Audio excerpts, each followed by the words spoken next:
বিকাশ app ব্যবহার করে কিভাবে পুলিশ লাইন্স আদর্শ উচ্চ বিদ্যালয়ে মাসিক ফি প্রদান করা যায় সে প্রসেসটা আজকে আমরা দেখব। এর জন্য প্রথমে আমি আমার ফোন থেকে বিকাশ অ্যাপটাকে ওপেন করে নিচ্ছি। এর পরবর্তীতে যার যার বিকাশ অ্যাপের পিন নাম্বার দিয়ে লগ ইন করে নেবেন। আমি আমার সিকিউরিটির জন্য ফিঙ্গারপ্রিন্ট ব্যবহার করে লগ ইন করছি। এর পরবর্তীতে যেহেতু আমাদের একটা প্রতিষ্ঠানের প্রাতিষ্ঠানিক ফি দিতে হবে, তাই আমাদেরকে এডুকেশন ফি নামে অপশনটাকে বিকাশ অ্যাপ থেকে খুঁজে বের করতে হবে। এর জন্য আমি আরো দেখুন অপশনটাতে ক্লিক করলাম এবং এখানে এডুকেশন ফি নামে এই অপশনটা পেয়ে যাব।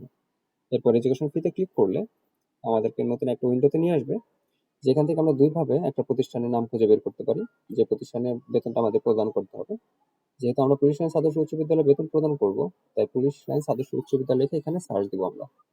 পুলিশ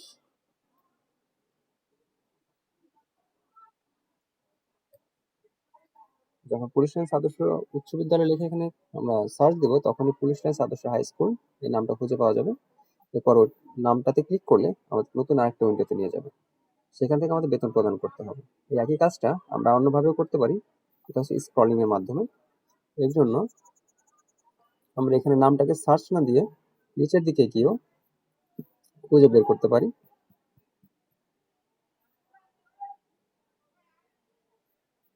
যেহেতু আমাদের স্কুলের নামটা পরে যুক্ত হয়েছে, তাই এটা শেষের দিকে পাওয়া যাবে। এই তো এখানে পুলিশ লাইন্স আদর্শ উচ্চ বিদ্যালয় পাওয়া যাচ্ছে। এটাতে ক্লিক করলেও আমরা সেই একই উইন্ডোতে চলে যাব। এখান থেকে প্রথমে বিলের সময়সীমাটা আমাকে নির্ধারণ করে দিতে হবে। আমরা যে মাসে বিলটা দিব সেই মাসটাকে এখান থেকে সিলেক্ট করব। যেহেতু আমরা জুন 2024 সালের বেতনটা দিতে চাচ্ছি, তাই আমাদেরকে জুন 2024টা এখান থেকে সিলেক্ট করে নিতে হবে। এটা হচ্ছে মান্থ অনুযায়ী অটোমেটিক আপডেট হয়ে যায়। এর পরবর্তীতে আমাদেরকে দিতে হবে স্টুডেন্ট আইডি।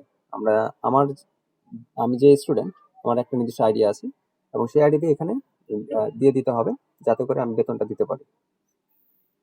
অবশ্যই নিজের আইডি দিতে হবে।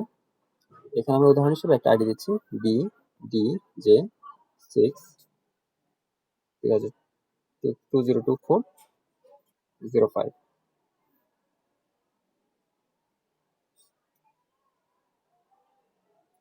যেহেতু আমার বিকাশে পর্যাপ্ত ব্যালেন্স নেই বেতন দেওয়ার জন্য, বেতনের সমপরিমাণ অ্যামাউন্টটা নেই, তাই এখানে অপর্যাপ্ত ব্যালেন্স দেখাচ্ছে। অবশ্যই ব্যালেন্স দেওয়ার মানে ফিস প্রদান করার আগে পর্যাপ্ত ব্যালেন্স বিকাশে রেখে তারপরে অপশনগুলো সিলেক্ট করতে হবে। এর পরবর্তীতে দেখা যাচ্ছে যে এখানে স্টুডেন্ট আইডি যার, সেই স্টুডেন্টের নাম হচ্ছে জুনায়েদ হোসেন, তো এবং তার স্ট্যাটাস দেখাচ্ছে আনপেইড। যখনই আমি পরের ধাপে যেতে ট্যাপ করুন অপশন তারপরে সিলেক্ট করে বেতনটা দিয়ে দিব, তখনই এই স্ট্যাটাসটা পেইড হয়ে যাবে। এভাবে আমরা বিকাশ অ্যাপের মাধ্যমে পুলিশ লাইন্স আদর্শ উচ্চ বিদ্যালয়ের মাসিক ফিটা প্রদান করতে পারি। ধন্যবাদ।